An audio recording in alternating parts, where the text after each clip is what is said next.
C'est étonnant, non?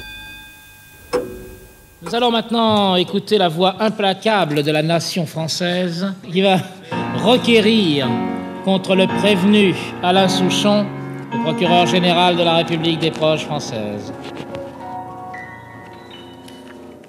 Monsieur le Président, Mesdames et Messieurs les jurés, Monsieur le chanteur à la mode, et c'est pas fini, public chéri, mon amour. Voyez cet homme, encore jeune et déjà désabusé. Je vous le demande, Mesdames et Messieurs les jurés, est-ce que c'est un spectacle inter?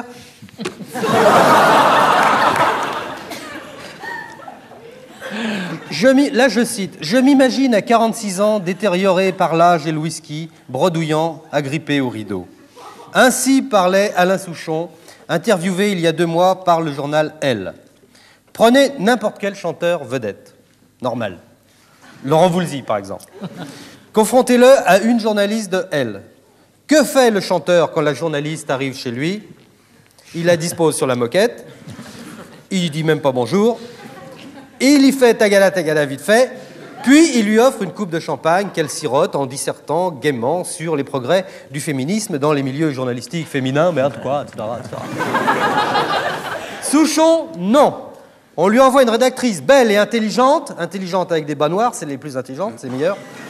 Et lui, je m'imagine à 46 ans, détérioré par l'âge et le whisky, et agrippé au rideau. Voici bien Alain Souchon, mesdames et messieurs. Triste comme un saule, désespéré comme un chien perdu, morne comme un train de banlieue, déçu comme Denis Fabre devant un film de Bergman, lugubre comme un discours de Marguerite Duras aux obsèques de Roland Barthes. Oui, voici bien Souchon, pleurant sur son passé, dégoûté par l'avenir. Allons, Souchon, mon vieux, souriez, nom de Dieu. On vous regarde, Souchon. On peut tout de même pas passer sa vie à pleurer sur les troubles amourettes incestueuses des soupantes solognottes de nos défuntes adolescences. Souriez, Souchon, souriez à l'avenir. En l'an 2000, vous aurez 55 ans. C'est bientôt, vous les faites déjà, Souchon. Peut-être bien qu'à ce moment-là, en l'an 2000, tout ce qui vous assombrit aujourd'hui ne sera plus que mauvais souvenirs. En l'an 2000, qui sait, le cancer sera vaincu, les enfants du tiers-monde auront à manger, les bombes atomiques seront au musée, Midi Première sera supprimé, on peut rêver. Il y a exactement 4 ans, comme le tampon... Pardon. Il y a exactement 4 ans, comme le temps passe, j'ai eu le grand honneur... Quoi, j'ai rien dit? J'ai eu le grand honneur de faire l'andouille à l'Olympia. Avant d'être dans la magistrature couchée, je faisais dans l'animation voûtée, tu te rappelles? Dans le spectacle de Thierry Luron, à l'époque où ce dernier était essentiellement imitateur, il ne se prenait pas encore pour Jacques Lantier. Je le précise à l'intention des... Il a été coupé depuis? Ah non, j'ai jamais dit ça. Alors, sûrement pas. Le Luron n'est pas coupé. Alors ça, je tiens à ce qu'on ne coupe pas cette séquence. C'est pas vrai du tout. Alors je disais donc, oui, je le précisais à l'intention des moins de 95 ans qui nous écoutent. Jacques Lantier, c'est une espèce de chose un peu molle, décrochée de je ne sais quel rideau, il y en a qui tombent, avec un œillet là, et puis ça pousse des petits cris perçants sur l'air des roses blanches de ma jolie maman, le plus souvent dans les émissions de télévision des après-midi destinées au troisième âge, parce que maintenant il y a des émissions destinées au troisième âge. Il s'agit en fait d'émissions créées exprès pour que nos chers anciens, eux aussi, enfin je veux dire qu'il n'y a pas de raison qu'on leur fasse pas savoir qu'on les prend pour des cons eux aussi, alors on leur fait des émissions spéciales pour eux. Alors en première partie de cette Olympiade cocatrique, le ci-devant Souchon finissait d'éclater. Et quand il chantait, je descendais souvent dans la salle pour voir les jeunes femmes de bonne famille fondre en l'écoutant, prêtes à tout plaquer pour aller le consoler, au point que quand il criait « je suis bidon », elle se sentait jerrycan, si vous voyez ce que je veux dire. Et lui... Où on est, monsieur le président directeur. Et lui, Souchon, ne voyait rien, et il chantait avec ses gestes cassés de grand papillon de nuit, avec ses mots rien qu'à lui, un peu comme des comptines de Verlaine pour enfants déçus. C'est très joli, c'est très joli. Oui, c'est bien.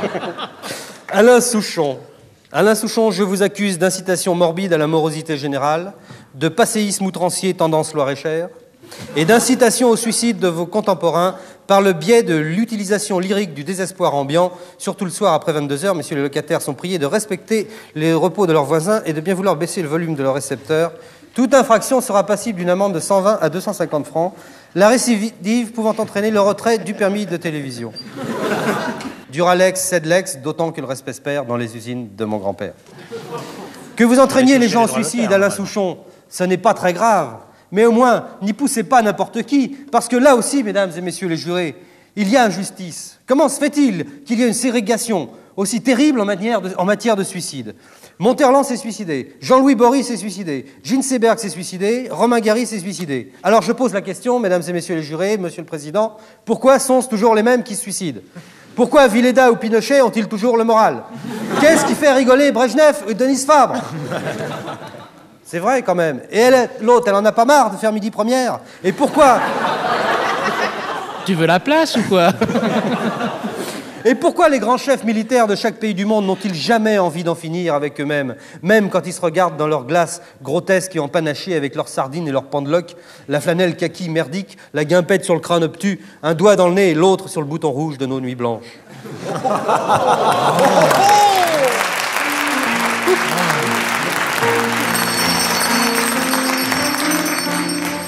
Pas d'attaque contre l'armée, je vous prie. J'en ai terminé. Oui, j'aimerais bien qu'on coupe la tête de Souchon, si tu veux bien. Oui, je t'en prie. C'est gentil. Je ne savais pas que tu allais demander ça à la fin. C'est gentil, ça. Tu veux qu'on coupe la tête? J'y tiens, on lui dégage un peu la nuque, hein, tu dis, et puis on lui coupe la tête. Je terminerai en disant qu'on devrait changer les affiches, pour en revenir au suicide, on devrait changer les affiches racoleuses qu'on trouve un peu partout, notamment devant les casernes françaises. Au lieu de « engagez-vous vite, vous profiterez de la vie », on devrait mettre « suicidez-vous jeune, vous profiterez de la mort ».